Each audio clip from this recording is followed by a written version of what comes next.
సంవత్సరాల తరబడి ఎన్ని మందులు వాడినా మీ మోకాల నొప్పులు తగ్గట్లేదా? ప్రాణ పెయిన్ క్లినిక్ లో అత్యాధునిక చికిత్స.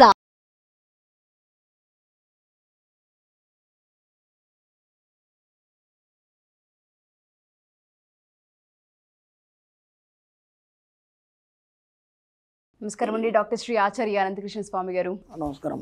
664వ ఎపిసోడ్. సో దానికన్నా ముందు చాలామంది అడిగేది ఏంటంటే క్లాసెస్ ఎక్కడ స్టార్ట్ అవబోతున్నాయి, డేట్స్ ఏంటి అని అడిగే వాళ్ళు చాలామంది ఉన్నారు. ఫస్ట్ క్లాస్ వివరాలు చెప్పండి సార్. ఓకేమ్మా, ఇప్పుడు మనకి 2024లో మనకి 29 సెప్టెంబర్ వచ్చి అనంతపురంలో ఉందమ్మా. అలాగే 6 అక్టోబర్ వచ్చి విజయవాడలో ఉంటుంది, 20 అక్టోబర్ వచ్చి హైదరాబాద్లో ఉంటుంది, 27 అక్టోబర్ వచ్చి మనకి బెంగళూరులో ఉంటుంది. ఓకే. అలాగే 3 నవంబర్ వచ్చేసి మనకు వైజాగ్లో ఉంటుంది, 10 నవంబర్ వచ్చి తిరుపతిలో ఉంటుంది, 1 డిసెంబర్ వచ్చి మనకి రాజమండ్రిలో ఉంటుంది. ఈ విధంగా వీలైనంత తొందరగా ఎన్రోల్ చేసుకోండి. క్లాసులు చాలా రష్గా ఉన్నాయి. ఓకే, డెఫినెట్గా సార్. సో 664వ ఎపిసోడ్ మనీ మంత్ర. చాలామంది అడిగేది ఏంటంటే డబ్బుని ఆకర్షించాలి అంటే ముందుగా మేము చేయవలసింది ఏంటి, ఏ ఏ అలవాటులని మార్చుకోవాలి, ఏ అలవాట్లని అలవాటు చేసుకోవాలి, ఆ మైండ్ సెట్ని ఎలా డెవలప్ చేసుకోవాలి అంటారు? మైండ్ సెట్ అన్నారంటే మనసుకు సంబంధించింది కాబట్టి మనకి మనసుకమైనటువంటి ఆత్రేయ గారు చాలా పాఠాలు రాశారు మనసు మీద. అంటే మనసు యొక్క భావాలు ఎప్పుడు ఎలా ఉంటాయి, అవి ఏ విధంగా అవి మీ యొక్క జీవితంలో ప్రభావాన్ని చూపిస్తాయి. అలాగే అతను రాసినటువంటి బోలెడు మనకి పాటల్లో ఆ యొక్క భావాల్ని వింటుంటే మనకు ఒక్కోసారి మధుర అనుభూతిలో మనం మునిగిపోవడం అనేది జరుగుతుంది. అలాగే విషాదం గురించి చెప్పినప్పుడు దాంట్లో మునిగిపోవడం అనేది జరుగుతుంది. ఒక ఉత్తేజం గురించి చెప్పినప్పుడు దాంట్లో మునిగిపోవడం జరుగుతుంది. అంటే ఈ మనసు ఇన్ని రకాలుగా ఎలా పనిచేస్తుంది, ఒకటే మనసు ఇన్ని రకాలుగా ఎలా పనిచేస్తుంది, ప్రతిదానికి స్పందిస్తుంది, దాని వైపు వెళ్ళిపోతుంది, ఇన్వాల్వ్ అవుతుంది, వెళ్ళిపోతుంది. కాబట్టి మన సబ్జెక్టు కూడా మనసు మీద ఆధారపడి ఉంది.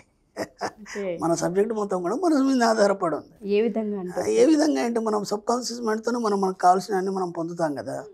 కాబట్టి ఇక్కడ మనం ఏం చేస్తామంటే ఇక్కడ కాన్షియస్ మైండ్లో మన మనసు ఏదైతే పనిచేస్తుందో అది అన్నింటినీ స్వీకరిస్తుంది, ఇలాంటి భావన అయినా స్వీకరిస్తుంది. దానికి మంచి చెడు తెలియదు. ఓకేనా.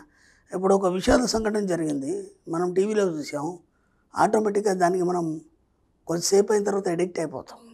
అలాంటి వార్తలే మళ్ళీ మళ్ళీ మళ్ళీ చూస్తాం మనం. ఎందుకంటే అయ్యో అక్కడ ఏమైపోయిందో, వాళ్ళ నీళ్ళలో కొట్టుకుపోయినారా, లేకపోతే ఇది అయిందా అదైందా, వాళ్ళకి సాయం అందిందా లేదా, ఇంట్లో చర్చించుకుంటాం మనం, తెలుసుకోవాలని ఆత్రత ఎక్కువ ఉంటుంది, దాని మీద ఏముంటుంది. సరే ఒక సినిమాకి వెళ్ళాం, చక్కని సినిమాకి వెళ్ళాం మనం. ఇప్పుడు ఏమైపోతామంటే దాంట్లో లీనమైపోతాం మనం. ఆ క్లాసికల్ సినిమాలో మనం లీనమైపోతాం. ఏదో ఒక మంచి ఎంటర్టైన్మెంట్ మూవీ ఉంది, దాంట్లో లీనమైపోతాం. ఆ తర్వాత పిల్లలతో మనం పార్క్కి వెళ్తాం. ఆ పార్క్ వెళ్ళినప్పుడు పిల్లల యొక్క కేరింతలు, ఆ యొక్క పార్క్ అట్మాస్ఫియర్, వాటానికి లీనమవుతాం. అంటే నువ్వు ఎక్కడ వెళ్తే అక్కడ దానికి అనుగుణంగా నీ మనసు మారుతూనే ఉంది. కానీ ఏనాడన్నా డబ్బు వైపు మారిందా? లేదు. అర్థమవుతుంది. ఏనాడు కూడా మీకు డబ్బు వైపు మారలేదు. ఎందుకంటే ఇదంతా చేతన మనసు ద్వారా మీరు చేస్తున్నారు. చేతన మనసు ద్వారా మీరు ఈ యొక్క కార్యక్రమాలన్నీ చేస్తున్నారు కాబట్టి మీరు ఏనాడు డబ్బు వైపు ఆలోచించలేదు. ఈ చేతన మనసుని ఒక్కసారి డబ్బు వైపు మీరు మార్చారనుకోండి, అప్పుడు ఏమవుతుందంటే డబ్బు లోకం అంటే డబ్బు యొక్క ప్రపంచం ఏంది, దాని యొక్క సువాసన ఏంది, అది ఎలా ఉంటుంది, అది ఎలా ప్రపంచాన్ని పరిపాలిస్తుంది, డబ్బుతో మీరు ఏమేం చేయొచ్చు, ఎంత ఉన్నతంగా ఉండొచ్చు, ఎంత హాయిగా ఉండొచ్చు, ఎంతమందికి మీరు ఎంప్లాయ్మెంట్ ఇవ్వచ్చు, ఇవన్నీ ఆలోచనలు వస్తాయి.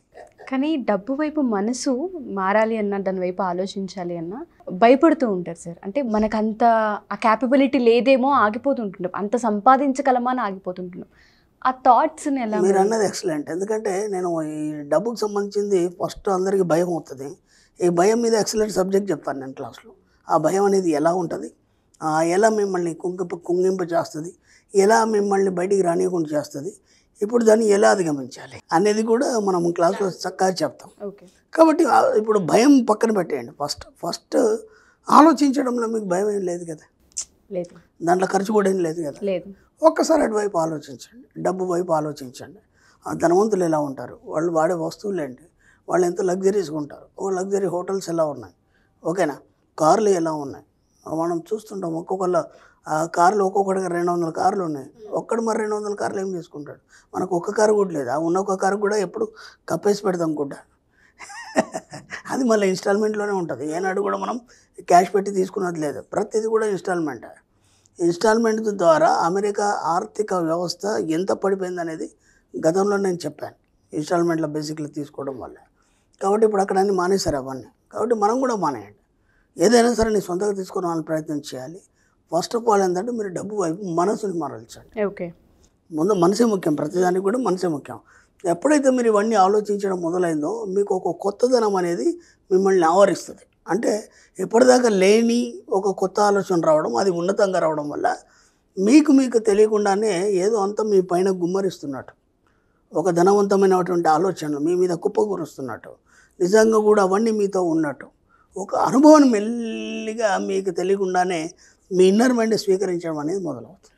ఇక్కడ ఏమవుతుందంటే మామూలు చేతన మనసులో ఉన్నటువంటి ఆలోచనలన్నీ కూడా మెల్లిమెల్లిగా సుప్త చేతన మనసులోకి ఇంకిపోతాయి. అర్థమైంది? నువ్వు ఇది ఆలోచించడం లేదు, ఇక్కడికి ఎలా వస్తాయి? రావు కదా.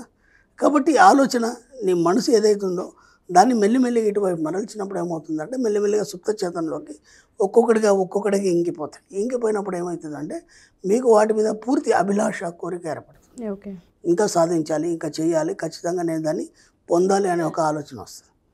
అప్పుడు ఏమవుతుందంటే దానికి మీ యొక్క సబ్కాన్షియస్ మైండ్ ఎప్పుడైతే ప్రేరేపిస్తారో అప్పుడు అది బలమైన కోరికగా మారుతుంది.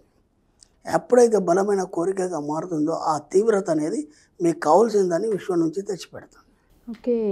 ఇంత ఈ సులభంగా ఉన్న సబ్జెక్టుకి మనం భయం ఎందుకు? మనకు దీంట్లో మనం వెనక్కి రావడం ఎందుకు? అతి సులువైనటువంటి సబ్జెక్ట్ కదా ఇది. కేవలం మీ ఆలోచన బలోపేతం చేసి తీవ్రతరం చేయడంలో మీ కోరిక నెరవేరుతుంది. ఎంత ఈజీగా ఉంది. అవును. దీనికి ఖర్చు లేదు, ఒత్తిడి లేదు.